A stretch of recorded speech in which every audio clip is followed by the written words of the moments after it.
Imagine taking the world's most popular computer vision models and wrapping them in an operating system that builds, trains, and deploys them for you all from your browser. That's exactly what just launched, and it might change how you ship AI forever. Welcome to our podcast, Artificial Intelligence. Papers and concepts curated by Dr. Satya Malik and narrated using AI-generated voices. It's incredibly exciting to be here. So today we are doing a deep dive into the Ultralytics Platform research brief. This just dropped on March 20, 2026. And look, if you build computer vision pipelines, you already know Ultralytics. They're the stewards of the YOLO open source ecosystem. Right, the go-to for object detection. Exactly.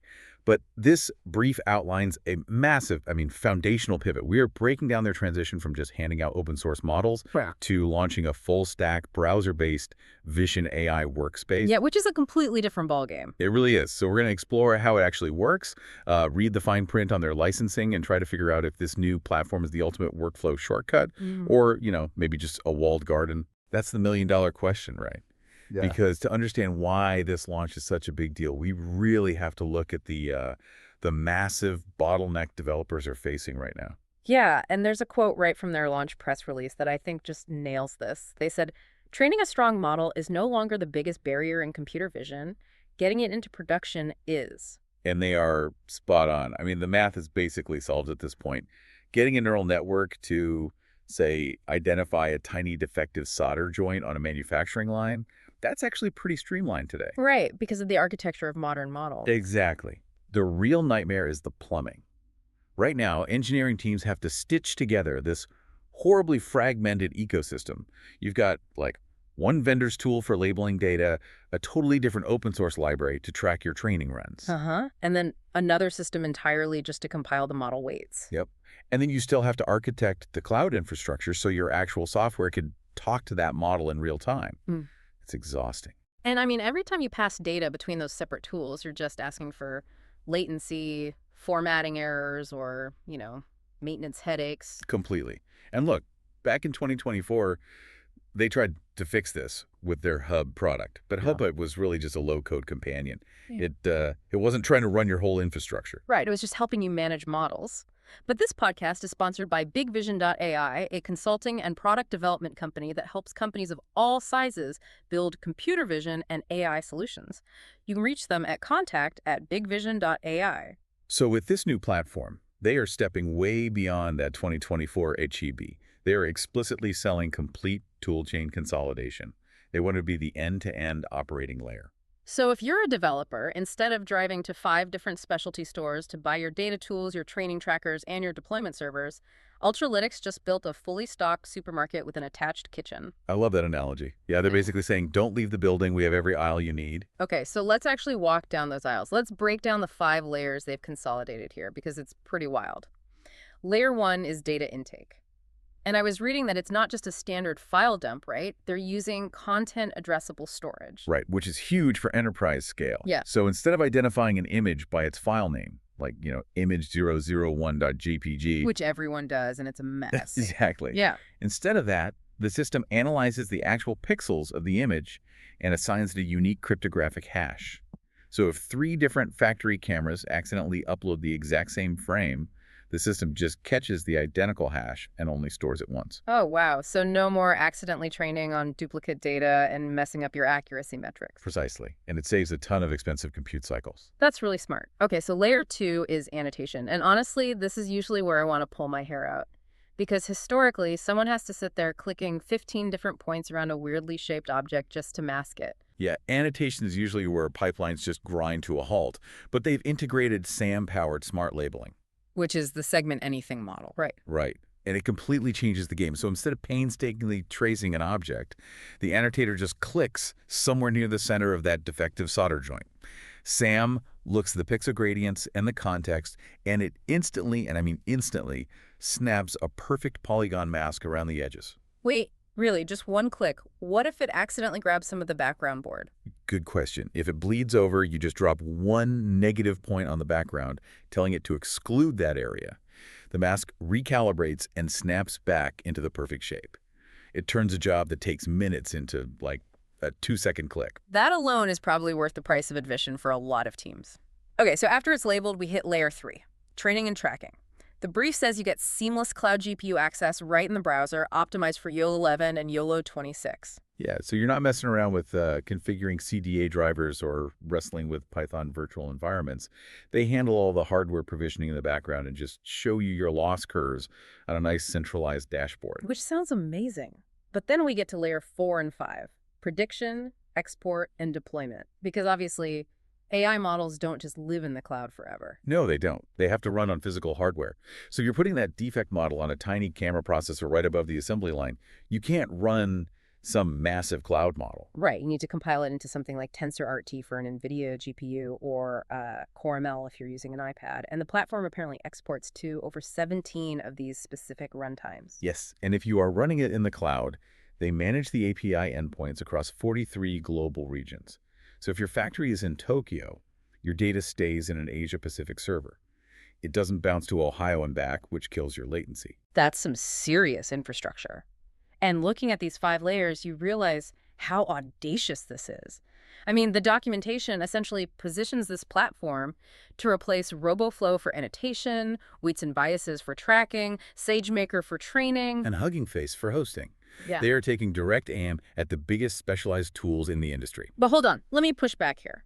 If everything from annotation to deployment is happening in their browser interface, doesn't that make it a walled garden? As a developer, you don't want to feel trapped in a GUI, right? You want your Python scripts. Yeah, and that's the immediate fear for any engineer.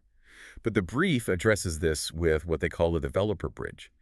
They use these things called URIs. URIs, like a web address. Exactly. Think of it like a Docker container registry, a URL. URI acts as a permanent programmatic address for your dataset or your model sitting on their server. So I don't have to download 50 gigabytes of raw images to my local drive just to manipulate them. Nope. From your own custom Python code running on your own laptop, you just reference that URI. You use their region-isolated API keys and REST APIs, so you treat their platform as just a modular building block in your code. You're never actually locked into clicking around their visual dashboard. Okay, that makes it way more appealing. But there's always a catch, right? Let's talk about the free tiers, the enterprise licenses, and the AGPL catch, because Right. someone is paying for all these cloud servers. Right, so they lead with this very aggressive entry pricing. The free tier gives you 100 gigs of storage, $25 in GPU credits, and you can export to all 17 runtimes. Wow. Okay, and the pro tier? The pro tier is $29 per seat, so it's very cheap for a startup. But, and this is the massive asterisk, the standard plans are tied to AGPL 3.0 licensing.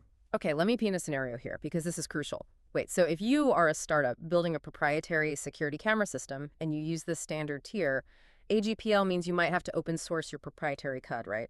So the enterprise tier isn't just a luxury upgrade, it's a legal necessity to remove that open source requirement. You absolutely nailed it, yes. The AGPL was specifically designed to close the cloud loophole. With older open source licenses, you only had to share your code if you physically distributed the software to a customer. Like handing them a CD-ROM or a download file. Exactly. But companies figured out they could just run the open source code on their private servers and sell access to it via an API. Since they never distributed the code, they kept their modifications secret.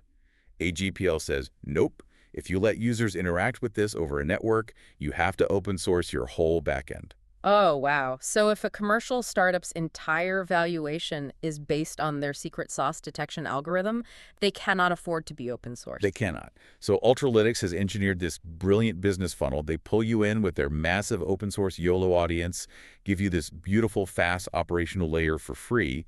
But the second you try to commercialize and protect your IP, boom, you have to buy the enterprise tier. exactly. They are basically monetizing the operational convenience and the legal right to commercialize, rather than just selling an algorithm. That is a wildly smart strategy. But let's step back into the technical reality for a second. This brief is from March 2026. The paint is barely dry on this platform. What are the actual caveats? Like, what breaks if I use this today? Well, according to the recent v8.4.x release notes, there are definitely some technical bumps. The biggest one seems to be training sync errors. What does that mean exactly? So if a developer decides to train a model on their own local GPU, maybe they have a massive rig at the office, and they want to sync those metrics back to the platform's cloud dashboard, it requires pushing huge weight updates constantly over the internet. Ah, right. And if the office Wi-Fi drops for 2 seconds during an APOC? The sync process can totally fracture. They're actively patching server-side errors around this, but it's a stabilization issue teams need to be aware of right now. I also noticed something in the brief about the roadmap. They have a lot of things marked soon. Like, if you're a healthcare company, you need on-prem deployment. You Yeah. can't put patient data in their cloud. Right. And financial institutions need strict ISO and SSE compliance, plus guaranteed SLAs for uptime. Currently, those are all just on the roadmap. So enterprise buyers really need to separate the marketing vision from what they can actually buy today. There's also a big note here about data portability, which caught my eye. It says exports are heavily limited to ND-JSON workflows. Yes, new line delimited JSON. Right, which means every line in the text file is its own JSON object, which is, great for streaming big data sets over a network without crashing your RAM. That's fantastic for streaming. Yeah. But it's terrible if your team decides they want to leave Ultralytics and migrate somewhere else. You can't just click a button and get a nice clean zip file of your raw images and polygon masks. Wait, really? The direct dataset downloads don't fully work yet? The community feedback shows generic export options are pretty limited right now, so relying entirely on ND-JSON is essentially a soft form of vendor lock-in. Which honestly brings up the ultimate application question. If this stack is so fiercely YOLO first, it's custom built for YOLO 11 and YOLO 26, does it even make sense for a team that wants a model-agnostic MLOps layer? Honestly, no. That's the deciding factor. This is a highly opinionated product. So if I'm using YOLO for object detection, but I also want to run a custom Hugging Face transformer for some text analysis in the same pipeline, Then you're going to feel restricted very quickly. If you are a startup standardizing 100% on YOLO, this platform is a massive productivity upgrade. But if you need modularity across totally different architectures, you really need to look elsewhere. that makes a lot of sense. You're trading flexibility for speed. Exactly. And looking at this whole brief, it actually raises a really provocative question about where the entire AI industry is heading. Oh, how so? Well, Ultralytics is aggressively trying to own the last mile of vision AI, because as AI models become easier to train, their performance is converging. The algorithms themselves are effectively turning into commodities. Right. Everyone has a good model now. Right. So will the real competitive moat for AI companies shift entirely away from the algorithms themselves and into who owns the slickest deployment infrastructure? The operating system about to become more valuable than the AI itself. Wow. That is, yeah, if the model is just a commodity, the real product is the infrastructure that lets you actually use it. Yeah. That completely reframes how engineering teams should be spending their time and money. Exactly. Well, thank you all for tuning in. I definitely encourage you to think about how your own teams handle that last mile of AI deployment. Are you still manually stitching together 5 different open source tools, or are you ready for a unified control plane? I explicitly invite you to subscribe to the podcast for future deep dives into the papers and concepts shaping artificial intelligence. We'll see you next time.